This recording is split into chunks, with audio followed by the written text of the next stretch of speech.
Les coulisses de l'administration commerciale. Comment se passent les encaissements chez France Challenge? Les chèques. Première opération, nous découvrons malheureusement qu'il y a des agrafes. Ça, c'est pas possible, la banque ne les acceptera pas. Deuxième mission, nous vérifions si les chèques ont bien été remplis.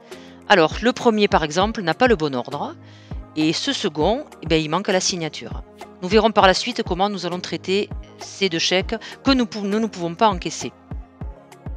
Alors, la classe ayant été vérifiée, nous allons maintenant pouvoir passer à une automatisation de ce qu'on appelle l'endossement des chèques. Et pour cela, nous prenons donc une classe et nous allons utiliser un scanner de chèques qui va permettre de passer de façon rapide une cinquantaine de chèques en même temps. Le logiciel nous informe également d'anomalies constatées que nous vérifions manuellement, comme par exemple une erreur de chiffre ou un ordre manquant, ou une signature comme vu précédemment. Pour les remettre en banque, nous allons remplir un bordereau de remise de chèques où il sera mentionné le montant total et la quantité de chèques déposés. Et donc nous faisons une remise par classe. C'est simple, c'est propre et on est content. Nous pouvons rencontrer quelques problèmes. Malheureusement, nous pouvons recevoir des chèques en retour par la banque. Ce sont des chèques qui sont non provisionnés, qu'on peut appeler aussi chèques en bois, qui nous amènent à rappeler le client pour voir si nous pouvons déposer ce chèque à une date ultérieure quand le compte sera provisionné.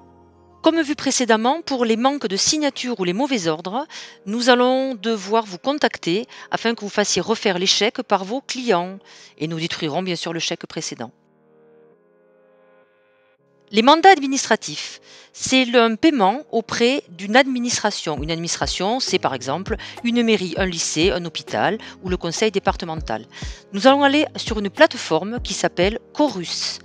Dans cette plateforme, nous allons déposer une facture et ensuite, il va y avoir différentes étapes. Le comptable de l'administration va devoir valider ou refuser cette facture jusqu'à faire une mise en paiement que nous allons pouvoir vérifier sur notre banque. Et du coup, là, je vais saisir le mandat administratif sur un fichier Excel.